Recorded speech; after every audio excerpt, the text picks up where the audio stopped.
principalement, le lecteur va être conduit à penser à l'autre côté de la Méditerranée. Et il y a aussi une rencontre très importante pour le personnage principal, qui se déroule dans la deuxième partie du livre, où il se rend de l'autre côté du boulevard pour trouver une personne qui lui est chère.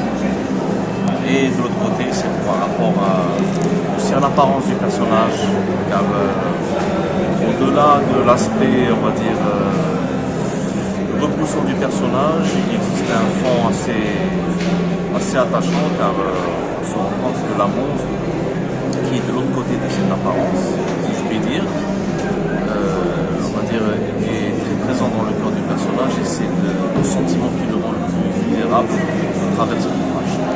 Et on va dire que là, le personnage va être confronté à l'expérience personnelle. Je pense que l'expérience personnelle est une thématique très très importante dans cet ouvrage, parce que puisqu'il est métropolitain et qu'il a un regard assez particulier par rapport aux nombreuses conquêtes de l'Empire colonial français, concernant l'Afrique, concernant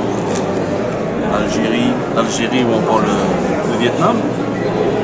Donc il a cette idée à lui, mais malgré lui, il va se rendre de l'autre côté de la Méditerranée, en Algérie, et il va voir de ses propres yeux quels sont les crimes, les exactions de la France, ou même de l'OAS, en Algérie. Et même si ces événements ne vont pas lui faire changer de bord, mais il y aura une sorte de cas de conscience et une reconnaissance par rapport à la légitimité de l'indépendance des Algériens.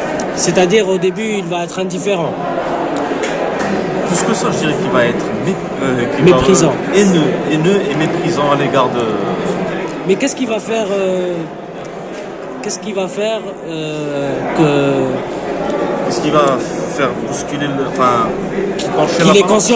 qu'il ait conscience par la suite? C'est qu'il va assister à un lynchage, un acte d'une violence très dur, et il va se rendre compte que cet acte a été commis surtout envers un être humain. Un être humain plus qu'un, comme ils disaient eux, un indigène, un melon ou un raton. Il va se rendre compte que la victime était un homme ordinaire tout comme lui, et que ce qui se passait était inadmissible. C'est pour ça que ça a changé sa conscience.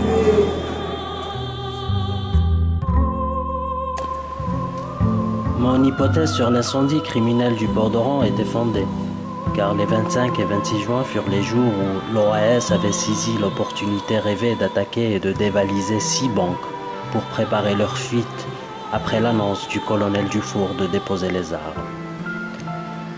Les derniers desperados s'en allèrent dans des chalutiers bourrés d'armes et d'argent pour s'exiler là où ils écouleraient des jours heureux, après avoir été depuis leurs premières offensives le cauchemar des Algériens et une mouche à merde pour le gouvernement français.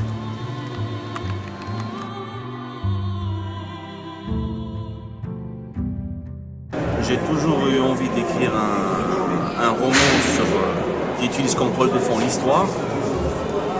Je me suis rendu compte que j'étais pas une personne qui était vraiment, on va dire, documentée sur l'histoire de l'Algérie, alors que l'histoire de ce pays est extrêmement riche. Moi, je me suis limité aux dernières années d'Algérie française. Il y a déjà beaucoup de matière. Et en fait, ce roman, au départ, était un scénario. J'en ai fait un roman. Du coup, les détails sont beaucoup plus présents. Et voilà, c'était la volonté de faire quelque chose d'historique, quelque chose de différent par rapport à mes autres ouvrages, parce que mon but en tant qu'auteur, c'est à chaque fois de me renouveler, à chaque fois d'écrire un roman très différent de l'autre. C'était un challenge personnel pour moi. Il n'y avait pas vraiment de but précis. C'était un challenge. J'ai pu façonner le personnage grâce au témoignage qu'a recueilli Guy de Maupassant lorsqu'il a été envoyé en Algérie par son journal Libération. Donc il a recueilli quelques témoignages de colons qui avaient une idée bien à eux de ce qu'étaient les Algériens, c'est-à-dire c'était des êtres tout comme eux, qui pouvaient être blonds aux yeux bleus, mais il n'en demeurait pas moins qu'ils restaient des bêtes. Et donc il y avait des nouvelles de Maupassant comme Allouma, comme Maroka qui m'ont beaucoup intéressé pour la construction de ces personnages. Bien sûr, je ne peux pas oublier Albert Camus, avec L'étranger, où les Arabes sont inexistants. Et même s'ils existent, ils n'ont pas de nom, ils sont amorphes, ils sont fantomatiques. Et donc il y avait aussi cette approche. Et en même temps, je me suis décidé de façonner ce personnage, de narrer à la première personne, parce que c'est une première dans ma carrière d'auteur. D'habitude, je narre à la troisième personne. Cette fois-ci, c'était à la première. Et il y avait aussi une volonté de narrer cette histoire en étant le plus mauvaise langue possible. Et voilà, j'espère que je pense que le résultat est atteint. Bien sûr, il y a aussi un autre aspect que je dois citer, c'est l'omniprésence de l'humour noir dans cet ouvrage. Il y a beaucoup d'humour noir. Il y a des passages d'une violence insoutenable, mais qui sont abordés avec détachement. Je pousse le lecteur à avoir un drôle de sentiment. Est-ce qu'il va être choqué ou est-ce qu'il va rire? Parce que c'est abordé d'une façon, même si elle est assez glauque, mais elle est tellement absurde qu'elle en devient risible. Donc voilà, en tout c'est à peu près ça. D'autres projets en vue? Enfin, j'ai deux projets qui sont en cours de traitement. Il y a un recueil de nouvelles qui parle de l'enfance. C'était l'occasion pour moi d'aborder un thème plus accessible, parce que j'ai toujours eu cette volonté d'écrire un truc que le lecteur peut lire avec beaucoup de facilité, où il n'y a pas beaucoup de violence, pas beaucoup de brutalité. Donc j'ai choisi l'enfance. C'est un sujet qui me tient à cœur. J'aborde l'enfance dans mes ouvrages précédents, mais cette fois-ci, c'est le thème principal. Je me mets dans la peau de Abdelhadi et je parle de ses nombreuses expériences en tant qu'enfant. C'est-à-dire que ça peut être le premier amour, la première injustice subie, le premier animal de compagnie, la première fois chez le dentiste. Enfin, ce genre d'anecdote. Donc la découverte de l'enfant du monde extérieur. En fait, oui, il y a ça. Et en même temps, j'essaie de choisir des thèmes universels, dans la mesure où le lecteur peut se reconnaître dans ces petites nouvelles.